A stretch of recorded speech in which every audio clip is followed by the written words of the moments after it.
इस युद्ध का एक काला सच और है, इस युद्ध ने अविश्वास और नफरत की खाई को और चौड़ा कर दिया है।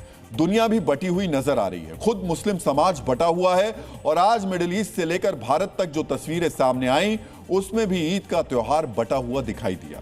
कुछ मुसलमानों की ईद खुशियों से भरी रही तो कुछ मुसलमानों की ईद काली थी। मित्रों, आज आपको जानना चाहिए मिसाइलों, बमों और ड्रोन से हो रहे धमाकों के बीच मिडिल ईस्ट और दुनिया के मुसलमान ईद पर क्यों बढ़ गए। मुसलमानों के लिए तीसरी सबसे पवित्र मस्जिद अल अक्सा के दरवाजे ईद पर क्यों नहीं खुले। किन देशों में लोगों ने ईद डरते हुए मनाई, किन देशों में लोगों ने ईद रोते हुए मनाई और किन देशों में ईद हंसते हुए मनाई गई। सबसे पहले आप ईद पर दुनिया के सबसे बड़े विवाद के बारे में जान लीजिए, जिसका केंद्र इजराइल बना। मित्रों, मक्का और मदीना के बाद इस्लाम का तीसरा सबसे पवित्र स्थान यरूशलेम में मौजूद अल अक्सा मस्जिद को माना जाता है। बीते 6 दशक में पहली बार ऐसा हुआ जब अल अक्सा मस्जिद को ईद पर बंद रखा गया, यानी यहां पर मुसलमान ईद की नमाज नहीं पढ़ पाए और सारी दुनिया में अब इसी बात पर बवाल चल रहा है। मित्रों, 1967 में इजराइल ने यरूशलेम पर कब्जा किया था। इसके बाद ऐसा पहली बार हुआ जब ईद पर इजराइल ने अल अक्सा को पूरी तरीके से बंद रखा।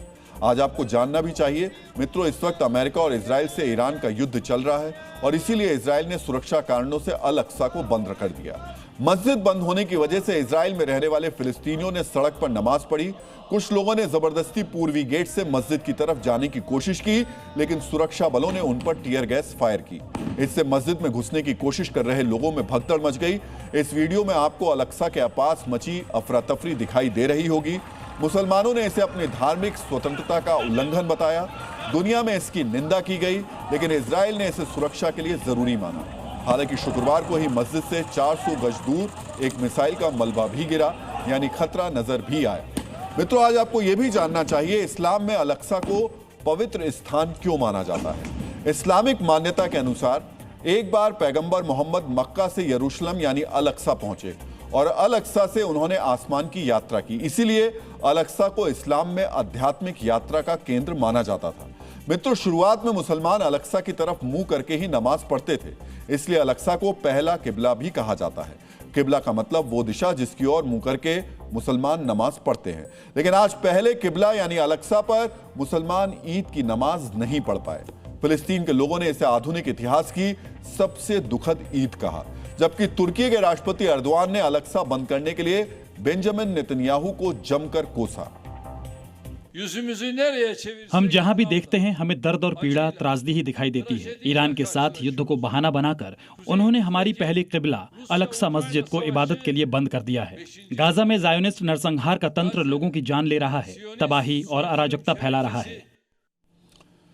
मित्रों, सुना आपने, तुर्की के राष्ट्रपति अल अक्सा मस्जिद बंद करने से काफी नाराज हैं। उन्होंने यह भी कहा नेतन्याहू के उकसावे वाली कार्रवाई की वजह से ईरान पूरे मिडिल ईस्ट को निशाना बना रहा है। हालांकि उन्होंने एक बार भी इस जंग के लिए अमेरिका के राष्ट्रपति ट्रंप को दोषी नहीं बताया, यानी ईद पर कोसने के लिए भी उस व्यक्ति को चुना जो उनके एजेंडे को ज्यादा सूट करता है, जिससे उन्हें मुस्लिम जगत की ज्यादा वाहवाही मिले और नेटो से संबंध भी खराब ना हो।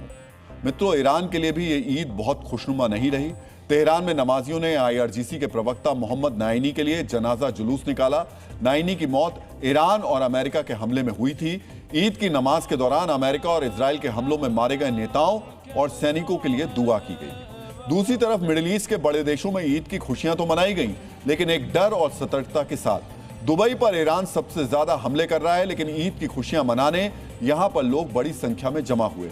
बुर्ज खलीफा पर कुछ दिन पहले हमले की खबर आई थी, लेकिन ईद पर यह इमारत चमचमाती हुई दिखाई दी। हालांकि इस दौरान UAE के एयर डिफेंस पूरी तरीके से सतर्क थे, यानी सुरक्षा व्यवस्था पहले से ज्यादा कड़ी थी।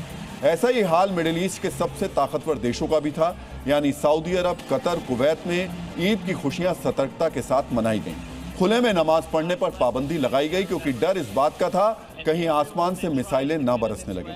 यानी ईरान में आंसुओं के साथ और मिडिल ईस्ट के देशों में सहमी हुई ईद मनाई गई। मित्रों, एक तरफ मिडिल ईस्ट की ईद में ये ईद थी जो आंसू और डर में बटी हुई थी, दूसरी तरफ भारत में भी ईद बटी हुई नजर आई। ये बंटवारा शिया और सुन्नी मुसलमानों की ईद में दिखाई दिया। आज शिया मुसलमानों ने हाथों में काली पट्टी बांधकर ईद की नमाज पढ़ी। कई शहरों में शिया मुसलमानों ने ईद पर ना तो नए कपड़े पहने, ना सेवैयां खाई, यानी ईद की खुशियां नहीं मनाई। मित्रों, अमेरिका और इजराइल के हमले में ईरान के सर्वोच्च धार्मिक नेता आयतुल्लाह अली खामनेई तेहरान में मारे गए, लेकिन उनकी मौत का असर भारत के भोपाल, लखनऊ, जयपुर जैसे शहरों में दिखाई दिया और यहां पर ईद पर इजराइल और अमेरिका के खिलाफ नारेबाजी की गई। शिया मुसलमानों ने इस बार ईद पर मातम मनाया, लेकिन सुन्नी मुसलमानों ने ना तो काली पट्टी बांधी, ना पुराने कपड़े पहने और ना ही शिया मुसलमानों की तरह सेवैयों का बॉयकॉट किया। यानी सुन्नी मुसलमानों ने ईद की खुशियां वैसे ही मनाई जैसे वो हर साल मनाते हैं। आज आपको भारत के अलग अलग शहरों से आई ईद की तस्वीरें और ईद पर बटे हुए ये जो तस्वीरें थी, उनकी बातों को ध्यान से सुनना चाहिए।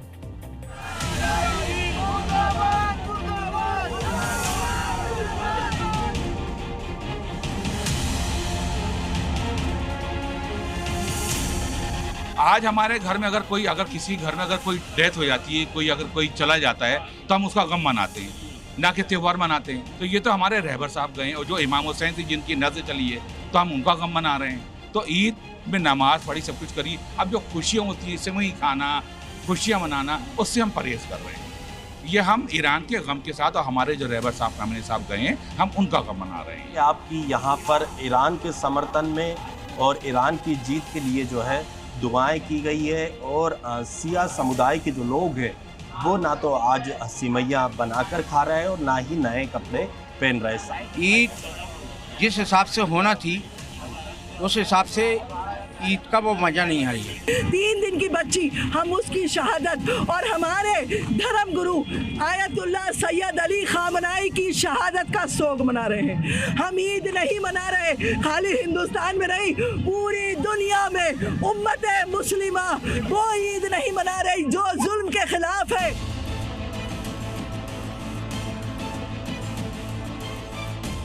आज ईद के दिन जो है यहाँ पर काली पट्टी बांधने का ऐलान किया गया है, खास तौर से शियाओं ने। क्या आपने काली पट्टी बांधी क्या? जी नहीं। वजह नहीं, कोई वजह नहीं। नहीं, जैसा कि शिया लोग तो काफी काली पट्टी बांध रहे हैं, विरोध कर रहे हैं। हम शिया लोग नहीं है, हम सुन्नी लोग हैं। कि हमें तो लगता नहीं, वो अपनी उनकी सोच है, वो अलग, ये उनकी सोच है, ये हमारी सोच अलग है। हम इंडिया में रह रहे हैं, हम तो इंडिया की बात करेंगे। हिंदुस्तान जिंदाबाद हमारा। काली पट्टी नहीं बांधने फिलहाल आप? नहीं, ना बांधेंगे। सिर्फ मरने वाले का शौक 3 दिन का होता है और ईद हमारा बहुत बड़ा त्योहार है, वो शियाओं का भी है, मुसलमान और सुन्नियों का भी। और त्योहार को अपने जो है जिस तरीके से मनाते हैं इसको उस तरीके से मनाइए, इसमें किसी की कोई रुकावट नहीं है, कोई दिक्कत नहीं है।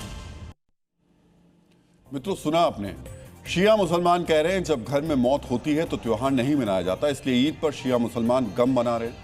ईरान पर अमेरिकी हमले का विरोध कर रहे हैं, लेकिन सुन्नी मुसलमान ईरान के सर्वोच्च नेता की मौत की वजह से अपनी ईद खराब नहीं करना चाहते। भारत में ईद पर मुसलमानों के बीच ये खाई नजर आई। हालांकि भारत में चाहे शिया मुसलमान हो या फिर सुन्नी मुसलमान, उन्हें अपने ढंग से ईद मनाने की पूरी आज़ादी थी। जिसको ईद मनानी थी उसने खुलकर ईद मनाई, जिसे ईद नहीं मनानी थी उसने अपने तरीके से त्यौहार मनाया। भारत में कोई खौफ नहीं था, कोई डर नहीं था। ये भारत की ईद को मिडिल ईस्ट की ईद से अलग बनाती है। यही भारत की खूबसूरती है, लेकिन भारत की सीमा के उस पार मौजूद पाकिस्तान में ऐसा नहीं है।